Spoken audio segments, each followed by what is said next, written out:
Oh, whatto chaps, I'm Magical Mike, and I'm with 4 other fine blokes from the old Tyme group. We've got Guild Wars Buddy, or Xavier. We have Lex, Valek, and Wolf, which was the team that you will be seeing in this video. Yes, indeed. And Please Carl say hi. Pilkington. You forgot Carl Pilkington, which is right there. Head like a bloody orange. I think the word was something else. Anyway. Yeah, we don't have to look at Xavier's tiny head animation for this. No, but you do get to see my, and all my mismatched armor. Yeah. You know that Doesn't you're that aware ending armor again? What's it called? that the again? skirt doesn't have. Anyway, this is Arah Path 4, and for this video I've pretty much chopped out most of it, apart from the champions, the bosses, and any encounters that we messed about with, had trouble with, or whatever. Speaking of having trouble, there's me flying around the map. Fantastic. Yeah. And this is what champion risen. What's this called? Undead Knight. Undead Knight. Yeah. Well, at least there's only one of them. Like the champion one wasn't particularly hard. Not like there were 6 of them flying up and doing that stupid ground attack. Well, yeah, but it's not like this path is particularly easy anyway. So I guess they wanted to start it out with a nice, easy thing to kill. At least that's what I would hope. You made this path out to be a lot harder than it was, right? Like the thing, like we way over prepared for this, the final dungeon. And I swear they must have nerfed it. I don't know if they nerfed it or not, but I mean, our whole thing is with Lupicus, right? I mean, we're not there yet, obviously, but Lupicus before took us hours and hours and hours to try to manage, but here, not so much. It's actually quite hilarious how fast we do it, but this is the first boss, or at least the first bit of the first boss, these Hounds of Balthazar. If you've ever used the Elite, then you guys know that they do this leap, and someone's blinded it, so my dodge that was originally epic isn't quite so much now that I've noticed the blind. But that's all you really have to dodge, because they don't do much damage. Guardian, Sorry about that. Blind. Also, I just have to interject that those Omnumberry ghosts that me and Xavier used are completely useless. Like, they heal for such a tiny amount. It's not worth it at all to use them in dungeons. I don't know, I've used Blackberry Pies which do the same thing, they just have a lower chance to heal. And they're actually really good. Right now I'm using Curry Butternut Squash, I think, which just gives me crit damage and more precision, which I'm not sure I actually needed in the end. Yeah. You made me buy 6 of these undead slaying potion things, and did that even help us at all? I knew you were going to bring that up, and the hilarious thing is you'll see us get a bunch of those as drops anyway, so it's like, really, what a waste of money that was. But no, I feel like the damage increase was significant. I'm not sure you can tell on this boss, because... What was that saying? When did we do this path? Oh man, I'd have to look at the date on this video. It was uploaded April 12th. A long time ago, like a few weeks ago now. Yeah, this feels like an eternity ago now. It pretty much was. Also, this boss, I'm not sure I've cut out much of this boss. I've obviously sped it up quite a lot. I don't know if I've cut too much, but to give you an idea, you can see the clock in the corner in the minimap if you've got good eyes. But these things take a long time to kill, even when you're doing like solid DPS on them. For that guy, I'd just advise ranging and then jumping into melee whenever he's not spinning like a lunatic. Pretty simple boss overall. Or if you fancy counting, he does his strange whirling attack that kills you about every 8 seconds. You can time it right and dodge. And speaking of crit chances and things like that, you can see unbuffed here. I'm not using the traits right at the moment because I haven't got any fury or whatnot. I've got 67% chance to crit. I'm also swapping in crack shot here, which is a rifle trait that lets my rifle skills penetrate. That's for the next boss, which is Mandre, which we're about to face. But first, gorillas. Xavier, I'm sure you love these things. Fucking hell. These things knock you down for so long. The person who gets knocked down is just down, and they won't let you use any skills because you'll burn through your stability and your stun breakers, and then you'll have nothing left, and you'll still be stuck. Why do you think I'm standing all the way in the back? Always go after me. Damn it. You know, trust the Most Ellies boring fight ever right to here. be smarter than the warriors. I got told I was a brute the other day. Just because I play a warrior. I don't know what that's all about. Anyway, to spawn this Who is boss, you that? have to put a load of poisoned stuff on some stumps around the room. I'm sure you'll be able to find those yourself. And then he just sort of stands in the middle and does nothing. You Yeah, just stand in the corner and shoot at him from a distance for 10 minutes. And It's that riveting. was the most hilarious thing. Because of the recent changes to the greatsword auto attack for the Mesmer, I was hitting that tree that was technically behind me all the time. Well, that's why I switched to I lightning. wish you and could see my futile. screen. And that's why I switched to lightning with a futile attempt to hit this tree and the bad guy.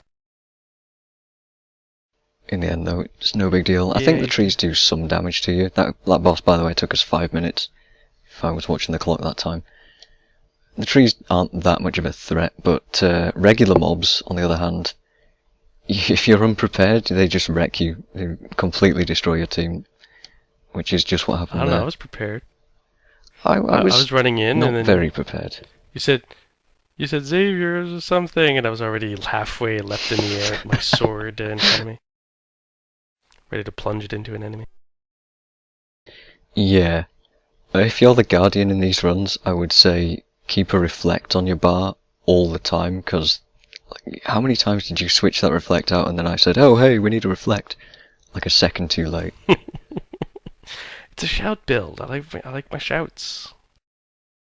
Well, I was far too busy shouting, we need a reflect! Is that not a skill in the game? No, I guess not. And there we go, the most obvious trap in the book. Should also probably mention those spiders. In this run, by the way, we killed everything that we had to, and all the regular mobs and all that sort of stuff. Spiders, champions, whatever. This isn't a speedrun by any stretch of the imagination, and those spiders aren't too much trouble. Just, if you've done Twilight Arbor path, the up path at all, then you'll know exactly the mechanics to avoid there. This boss, though, has... I don't know if they're standard mechanics or not, really. They're kind of different. They're not what you'd expect. They are sort of regular Mesmer skills, really. Well, why would you do this boss multiple times?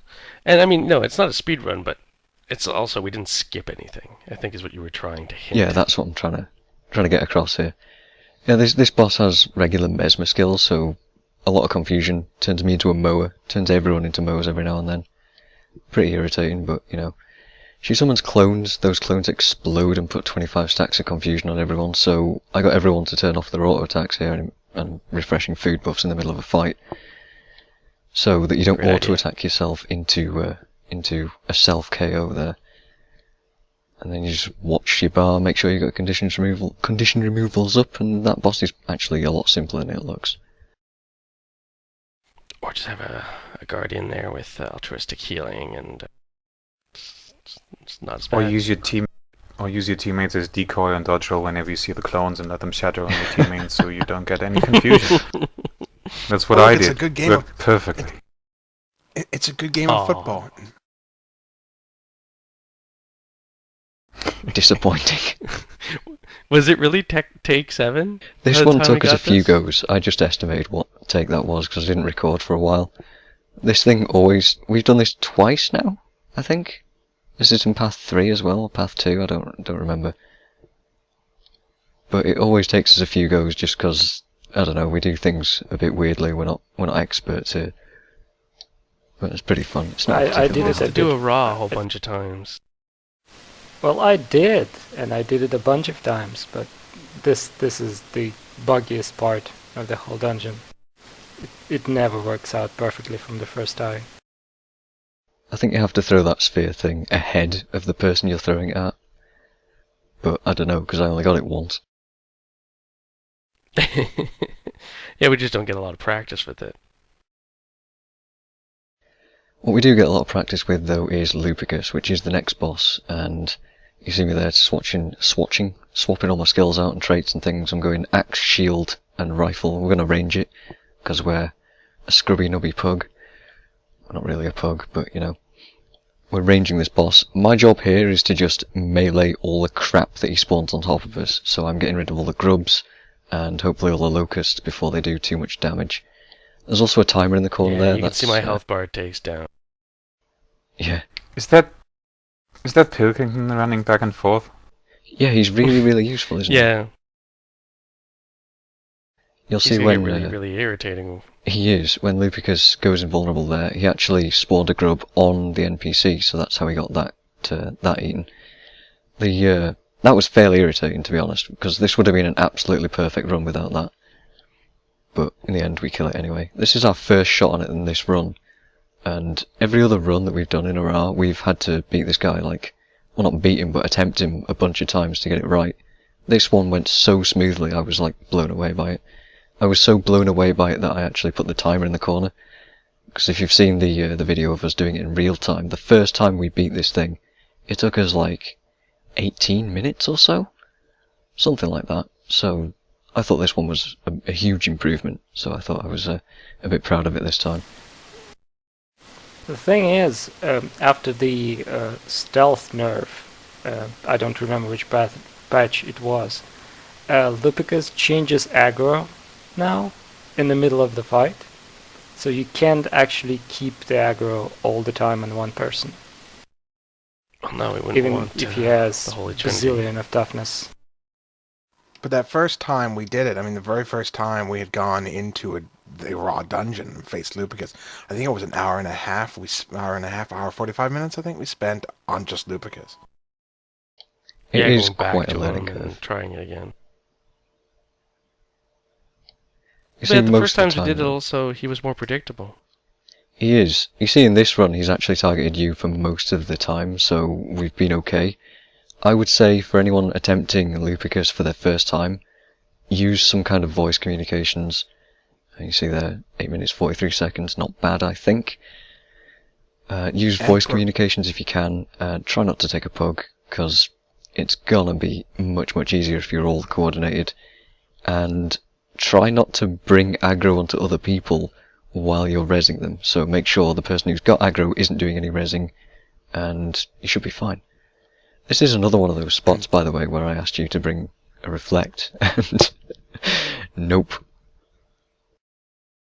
There's one there. It's not mine. That was Valek. Alright, the stupid So- Grenth boss. Grenth boss. Wolf, I'm sure you've got something to say about this, because this was very interesting for you, I'm sure. Oh yes, it was definitely interesting for me because I'm a wizard, Harry. You're a wizard, Harry. The problem with this I'm a wizard, boss is that it has this shield on it permanently that reflects projectiles, and as a staff Ellie, all of your skills are projectiles. So how do you counter that? Well, you could go Scepter, I guess, but actually they provide bones on the floor that you can pick up and like hit it with, and that's what you're having to do here because it kept resetting a bunch of times for some odd reason. Well, thank God they thought of this. Like, without those bones, we would have been a mess. You could say we would have been boned. Oh ho ho! Oh. Yeah, I'm a terrible person. So anyway, the boss like teleports around the room, and you have to divide yourself up onto these 5 spots on the ground. You see me slashing at the air here, just in case it pops up on me and I can take aggro immediately without it resetting. I do that for quite a while, because it's busy over there for quite a while. And then once that stage is over, we can regroup in the middle, and the next thing starts happening. This boss sucks. Not because it's hard, just because it's really long.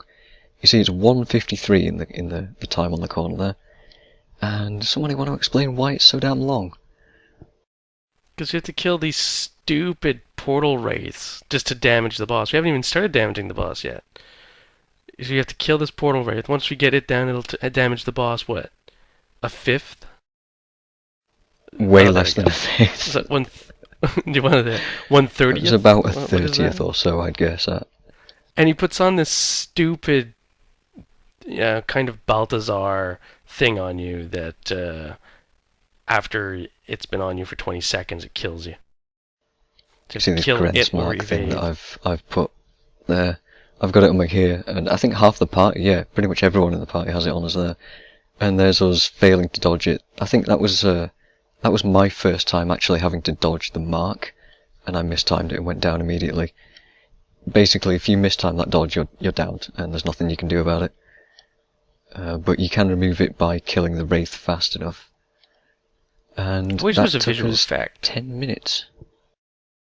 Instead of the mark, I think there should be like a beam that comes out of Granth, like an energy siphon, and then it just, you see the beam thicken, or a ball come down the beam to tell you when to dodge. At least not a little But flashing icon at the bottom. The most annoying thing about that fight is that the wraiths do not disappear afterwards. So if you die and run through that zone, you're gonna get tagged again. Which we had to, because that champion we just killed murdered us the first time because we didn't realise it was a champion. Whoops. So here we're accumulating these tiers. Yeah. This is the boss that everyone hates because it's so hard, blah blah blah. And the fact is, it's not a hard boss, it just takes DPS. And that to me isn't a fun mechanic, it's just BS DPS if you ask me. We've actually had to swap our team setup. We've got Valek now is the tanky guardian guy giving us boons. Xavier swapped to a greatsword warrior running the same build that I've got. And that's all we've changed. So yeah. So first we set up by dumping a bazillion tiers over here. Nothing to change for me. But I mean, we've seen this mechanic before, like in bosses, like so often in Guild Wars, this whole idea of, let's not make it necessarily that interesting, but let's give it a giant health bar and make you just wail on it forever. Honor of the Waves. What? Sorry? Yeah, this one's really not that bad. Actually, this is why I think it's been nerfed, because we wreck this thing. It takes us a few goes, but we're never in any real danger of like losing it. So, basic mechanics here. This thing will freeze random people with this stare, and the tears of Dwayna there that we've got Valek on duty. You have to throw them at people to unfreeze them, and I'm pretty sure the Sparks attacks will also unfreeze you, but I'm not positive on that. I'm semi-sure. Anyway, at 50% health she goes invisible as well, and you need to pull these Sparks, which are also invulnerable, back into these 5 spots next to the statue. And there's quite a few of them. We've got me and Lex pulling at the moment, and we do eventually swap up, and I'm not sure how much of a difference that makes. What we were encountering trouble with here is that they kept aggroing onto Wolf and Valek because they had quite a lot of toughness as well, which was causing our pulls to be a bit slower, and which is why we barely get any chance to DPS her in this section here. She's already gone back to invulnerability state, and we have to pull again. We should probably explain that we put all the tiers there because we pulled her there on the initial aggro, and every time she respawns, because that's where she was, she goes back to that corner, which allows the warriors doing whirlwind to whirlwind into the wall, thus doing more damage to her. It's a pro tip for any warriors there. If you whirlwind on a stationary spot, if you're immobilized at all, any sort of skill like a whirlwind attack, it will do a crap ton of damage if you can't move. So maybe immobilize is actually a good thing sometimes. So anyway, this boss heals when she goes invisible. Still not sure which word to use there. And you have to pull those Sparks together back into the statue as fast as you can to give you more time to DPS her. Otherwise she's going to heal up to full and make life not impossible, just really, really, really dull. So this is the point where we swap our pulling technique, and that's the point where I think a Spark unfreezes me, but I'm not sure. I'm actually running all the way over to these Sparks and hitting them with melee. In hindsight, that's probably not the best idea. I should have probably been ranging it. This is the whole reason that as a warrior, I have the trait that gives me 5-second weapon swaps. But maybe that's something we could improve if we ever did this again. We're never going to do this again. Well, no. Absolutely not. But yeah, you keep repeating this, and we keep making more and more progress, and it goes better and better. And at some point, the idea is just to lay as much damage on her as possible as you get the chance, and you get more of a chance the faster you pull those sparks in, and make sure. Well, I don't think we needed this much DPS. Like, I don't think I needed to switch to warrior. I think on my regular build it would have been enough. I think a range DPS would be better. Done quickly. I think a range DPS would be better than a tank for the tier duty, so that the sparks don't aggro you. There was definitely this concern about healing more than we could dish out. And I mean, dishing out damage is always good, always better, always whatever. But I don't think necessarily that we were anywhere near being close. So I don't know if the switch was necessarily required to get to that DPS level. I think we had enough beforehand. And I think most able-bodied group of sensible people, keyword sensible people, should be able to run that enough damage to augment that. I mean, it shouldn't be too much of a worry, at least if it's been nerfed. It's more about pulling and getting the sparks to avoid keeping your healing stealth. She was so close to death. If we brought it back up to like 10-15%. That was a real final, last hurrah, I would say. Yeah, for this, I think it's less about DPS now, and it's more about coordinating those spark pulls to give you more time to do stuff. I think, like you guys said, I reckon we didn't need to swap out to maximum DPS. I don't know what build you're running, Wolf, but it's an Ellie, it's a staff Ellie, right? So most people are going to think, oh, staff Ellie does no damage anyway, so I'm not trying to rag on any staff Ellies, especially not you, because I know you're good with the staff. I'm trying to say, most people say, well, you have to run 2 Mesmers, a Guardian, Warriors, and blah blah blah, this, that, and the other. Oh no, it's 1 Mesmer, 3 Warriors, and a Guardian, isn't it? That's the optimal build. I think that's horseshit, honestly. I think that isn't fair on people, and it's excluding a lot of people who can do a lot of damage and be useful to the team. PS 30k 100 blades, yeah! Don't worry, baby. That is amazing video to say that other classes can do damage. And here's my warrior with 30k. But it's the whole thing, Staff Ellie definitely gets a hit because people are like, oh yeah, it doesn't have enough DPS. There's so much more that the classes can do, and there's such an obsession with doing massive amount of DPS that you definitely can do a lot of stuff with a lot of classes, a lot of different builds and stuff. But there's this obsession with we need to have it done in 20 minutes. The dungeon has to be done in 20 minutes for whatever reason. Xavier, where are you going? Xavier! Xavier! Screw you guys! I feel there is a mentality at the moment of we must skip every mob, we have to speedrun these dungeons, blah blah blah, and maybe I'll do a video later just expressing my opinions on that, because I don't like the whole we must skip everything, we must run these absolutely 100% optimally, we have to have this team set up, blah blah blah. I think it's not fair on those people who want to play quote suboptimal classes. It's not fair. I can see the benefits to skipping things, and I can see the benefit to going full DPS, but at the same time, we shouldn't have to be forced into those roles. Well, my big thing was, is it really going to save you that much time? And this is the problem with a lot of pugs. This is the problem also with the 4th level fractal. That 4th fractal, which is always the Demon Claw. The Jade Moya. The Jade Moya, and it's like, oh, let's just run past all these mobs, it'll be fine. And then one person falls off, and you have to spend 5-10 minutes getting it fixed. It's like, this fractal takes 5-10 minutes. You made it twice as long because you wanted to quote-unquote save time. It is a pain in the arse. A lot of the Ascalon runs I've done recently have been, we must skip everything including Lieutenant Kohler. Okay, so that means we don't get a waypoint, and then if someone dies, what happens then?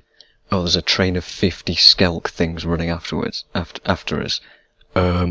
Great, that's helpful. And then the group disbands because they can't get past the simplest of things, because they can't work as a team. It's stupid, but it's the kind of complaints I should leave for another video.